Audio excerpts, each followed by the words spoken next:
타이타닉의 주제가를 부른 셀린 디온이 갑자기 가수 활동을 중단하게 됩니다. 그때 셀린 디온은 기자회견에서 이렇게 이야기를 합니다.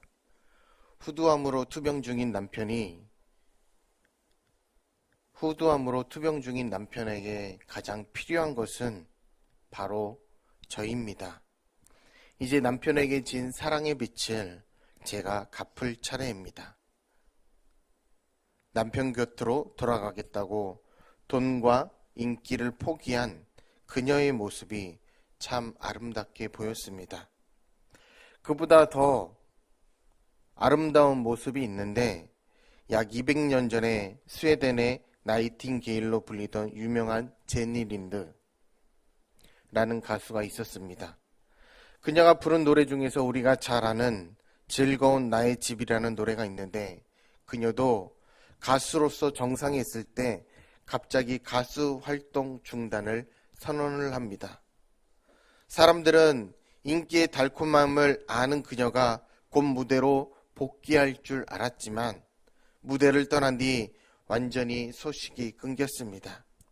몇 년 후 친한 친구가 린드를 찾아 물었습니다. 제니, 무대가 그립지 않아? 그때 그녀는 성경을 가리키며 돈과 인기 때문에 이 신비한 것을 잠시 잊고 있었지만 이제는 잊지 못할 것 같아. 무대의 기쁨은 잠깐일 뿐이야 하고 말하며 무대로 복귀하지 않았다고 합니다. 돈과 인기는 잠깐 왔다가 사라지는 것입니다. 그것들과 신앙을 바꾸고 하나님을 바꾸는 일은 우리에게 결코 없어야 합니다.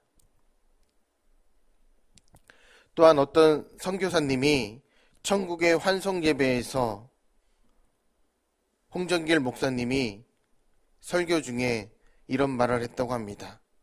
이 세상에서 제일 어리석은 일은 생명을 투자하고 돈을 버는 일입니다. 생명을 투자해서 우리는 생명을 벌어야 합니다. 우리는 돈이 주는 기쁨으로 살지 말고 생명을 얻는 기쁨, 생명을 주는 기쁨으로 살아야 한다고 말씀을 전했다고 합니다. 또한 어떤 분은 믿는 사람에게 말합니다. 무슨 재미로 사냐고. 그러면 믿는 우리들은 반문하고 싶습니다. 무슨 기쁨으로 살 수 있느냐고. 재미는 얼마 안 가서 그것이 끝나버리고 맙니다. 그것이 끝나면 곧 나에게 찾아오는 것은 공허함이 찾아오게 됩니다. 그러나 믿음 안에서 주어지는 기쁨은 영원할 것이고 그런 의미에서 가장 위대한 인생은 돈과 인기와 권력이 많은 인생이 아니라 하나님과 동행하는 삶이 바로 우리 인생에 있어서 가장 위대한 것이 아닐까 생각하게 됩니다. 오늘 본문에는 아담의 7대 후손 에녹이 나옵니다. 에녹은 65세에 아들을 낳고 그 후 300년을 하나님과 동행하며 살다가 죽지 않고 승천했던 사람 중에 한 명입니다. 성경에는 죽음을 맛보지 않고 승천한 분은 오직 예수님과 엘리야 그리고 에녹뿐입니다. 얼마나 복된 존재였습니까? 에녹은 당시 65세의 무드셀라 아들의 이름을 무드셀라라고 지었습니다. 무드셀라란 이름의 뜻은 그가 죽으면 보낸다 라는 뜻을 가지고 있습니다. 즉 무드셀라가 죽으면 홍수의 심판을 보낸다라는 뜻이었고 실제로 홍수 심판은 무드셀라가 969세에 죽자마자 바로 그 해에 일어나게 되었습니다. 그에게는 미래를 예지하는 능력도 있었고 아들의 이름도 심판과 관련해서 지을 정도로 사람들에게 심판을 깨우는 복음 전파에 힘썼고 또한 그는 아들이 역사상 최대의 장수의 축복을 얻을 것을 볼 때 하나님과 동행하는 삶이 얼마나 복된 삶인지 잘 말해주고 있는 것 같습니다. 그러면 하나님과 동행하는 삶이란 과연 어떠한 것입니까? 네 가지로 한번 이야기를 나누고자 합니다. 예수님을 영접한 삶이어야 합니다. 이 세상에서 축복 중의 축복은 예수님 믿고 구원받는 것입니다. 이 세상의 어느 누구도 예수님을 진실하게 영접하면 하나님께서는 가장 복된 존재로 삼아주실 것입니다. 룻은 모함 여자였지만 하나님을 믿으면 축복받는다는 진리를 깨닫고 남편이 죽자 시어머니 나오미를 따라 베들레헴 땅으로 가서 하나님을 섬겼기에 결국 그녀는 다윗 왕의 증조모가 되어 이스라엘 역사상 가장 귀한 여인 중에 한 사람이 되었습니다.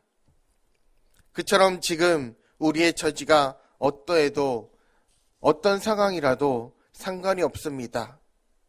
왕따라도 또한 거지라도 무능력자라도 마약 중독자라도 도박꾼이라도 술 중독자라도 사기꾼이라도 우리가 예수님 붙드시는 자는 하나님께서 반드시 우리들을 책임져 주시고 축복해 주십니다. 하나님은 예수님 안으로 들어온 사람들에게 정을 주시고 또한 그 길을 열어주시고 끝까지 지켜주시고 우리를 환영해 주시는 분이십니다. 사람도 같은 피를 나누고 출신이 같으면 얼마나 정이 가겠습니까? 까마귀도 고향 까마귀를 보면 반가워한다고 합니다. 동창을 만나면 그렇게 반갑고 같은 처지에 있는 사람을 보면 더 마음이 가고 그 사람을 더 도와주고 싶은 마음이 생깁니다. 한 강도가 어느 집에 들어가 주인에게 칼을 들이댔습니다. 일어나라고 손을 들으라고 주인이 손을 들지 않고 떨고만 있었습니다. 빨리 손을 들으라고 주인에게 말했습니다.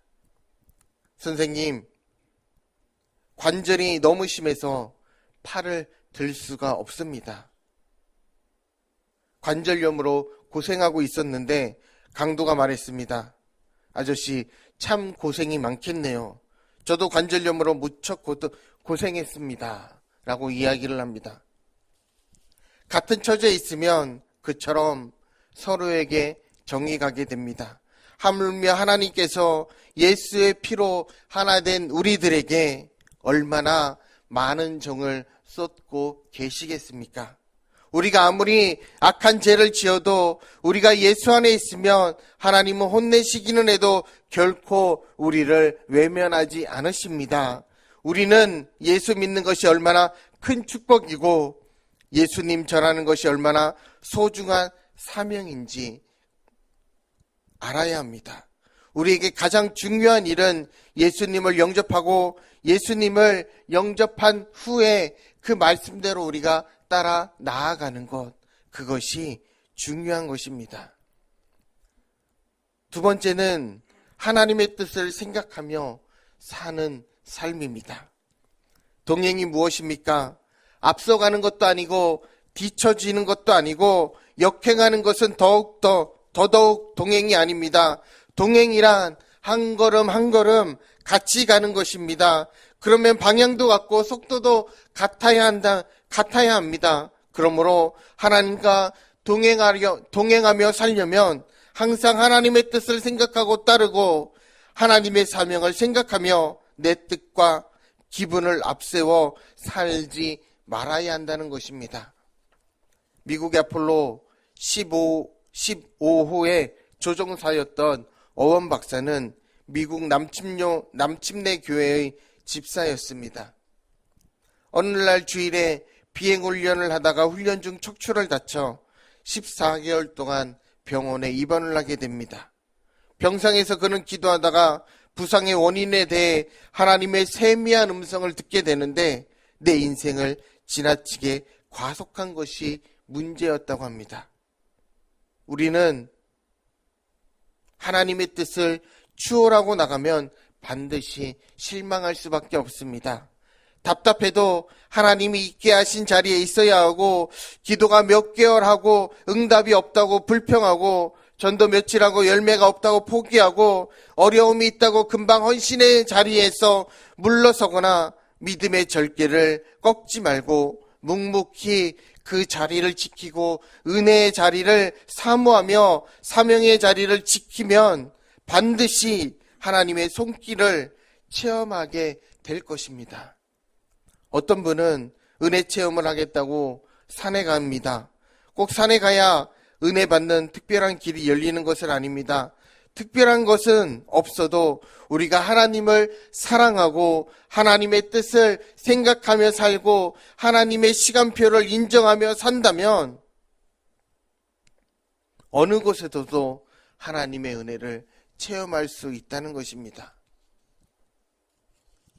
너무 자극적인 것을 찾지 마십시오. 너무 신기한 것을 찾아다니지 마십시오. 꾸준한 것이 바로 아름다운 것입니다. 평범한 것에서 아름다운 것을 찾는 삶이 더 아름다운 것입니다. 그렇기 때문에 우리에게 주어진 시간 속에서 또한 하나님께서 우리에게 말씀하시는 그 시간 속에서 언제나 하나님 앞에 기도하며 그것을 또한 하나님의 세미한 음성을 듣고 나아가는 우리 청신제일교회 모든 성도님들이 되시기 바랍니다. 사진으로 혜성의 꼬리를 보면은 신기하다고 합니다. 그처럼 혜성이 신비감을 주긴 하지만 혜성에는 은혜가 없습니다. 그러나 매일 떠오르는 평범한 태양에는 무진장한 은혜가 있습니다. 혜성은 없어도 살지만 태양이 없으면 살지를 못합니다. 마찬가지로 평범한 것에 은혜가 있고 행복의 조건이 다 있습니다. 한번 휩쓸고 지나가는 바람에는 행복이 없습니다. 지금 평범하게 사는 것을 우리 삶에서 감사하시기 바랍니다. 또한 그 안에는 행복의 조건이 다 들어있지는 않습니까? 무엇보다도 다른 사람을 행복하게 해주려고 해보십시오. 바로 그때 나에게 행복이 찾아옵니다. 가끔 보면 인터넷을 통해 알게 된 분들 중에 선교사님들을 위해서 소리 없이 물질적인 헌신을 하는 분들이 있습니다. 그분들에게 감사라고 반응을 합니다.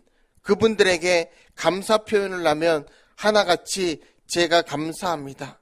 드릴 수 있어서 오히려 감사합니다. 라는 반응을 보입니다. 그 모습 속에서 행복함이 물씬 풍겨나게 됩니다. 행복은 멀리 있지 않고 평범한 일상 중에서도 많이 행복의 보석을 우리는 찾을 수 있다는 것입니다. 사람은 대개 가진 것을 잃어버리고 나서야 행복이 무엇인지 깨닫게 됩니다. 행복은 대개 사라진 후에야 빛이 납니다. 그러므로 지금 행복한 줄 모르면 행복이 무엇인지를 알려주기 위해 행복이 떠나게 됩니다. 그러나 지금 행복한 줄 알면 하나님께서는 그 행복을 계속 우리 곁에 머물게 하시면서 수많은 축복을 하나님께서 부어주신다는 것입니다. 세 번째는 성경을 사랑하고 말씀대로 실천하는 삶입니다. 하나님과 동행하는 삶을 위해서 가장 중요한 것이 있습니다. 그것은 매일 성경을 읽어야 한다는 것입니다. 매일 성경 읽기는 신앙의 진정성을 보여주는 가장 뚜렷한 표식이기 때문에 우리는 성경을 통해서 하나님을 발견하게 되고 하나님의 음성을 듣고 우리의 삶이 울적하고 깊은 상처로 고민할 때 성경 말씀을 보면 성경 말씀을 통해서 우리의 답답한 마음, 우리의 깊은 상처를 하나님께서 메꿔주시기 시작합니다.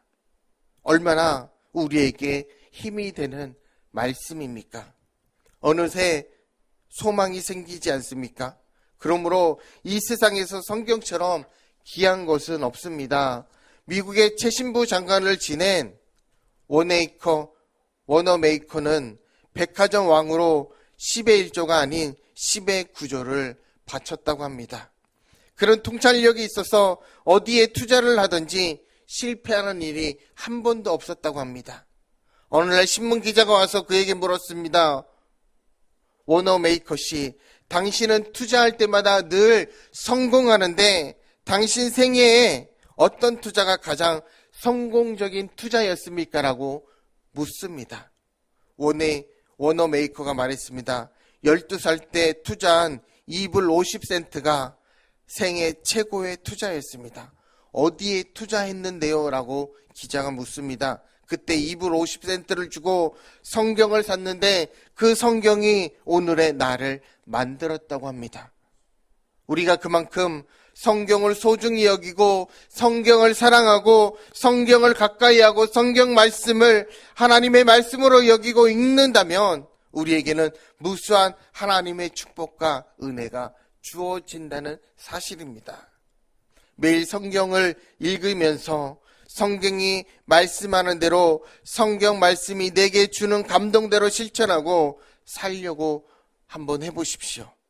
그런 모습을 보면 하나님께서 얼마나 나를 통해 기뻐하시겠습니까?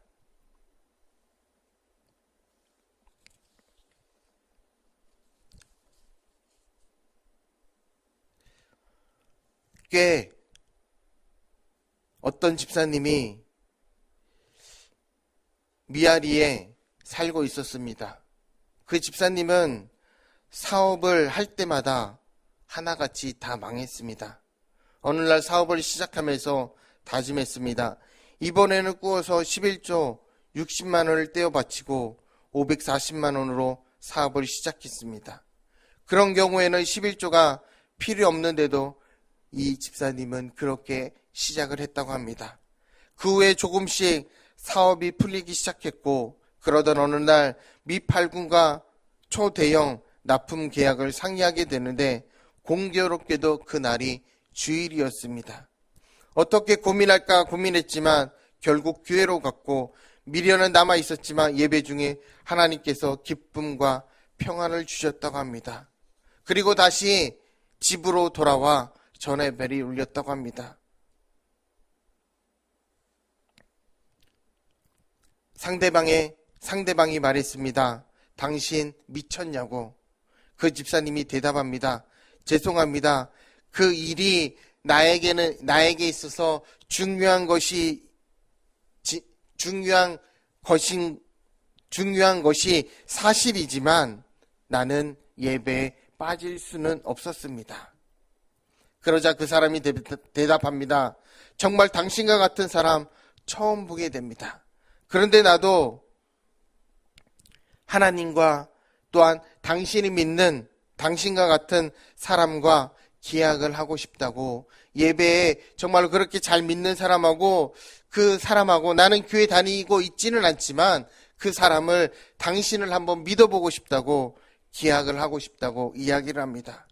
그래서 다음날 만나서 계약을 하게 되었고 물질적으로 많은 축복을 받았다고 합니다. 하나님께서는 우리가 말씀대로 살려고 하는 생각 하나, 마음 씀씀이 하나, 몸짓 하나, 숨결 하나까지 다 기억하시고 만배의 은혜로 우리를 채워주실 것입니다. 마지막으로 하나님을 전폭적으로 믿고 의지하는 삶입니다.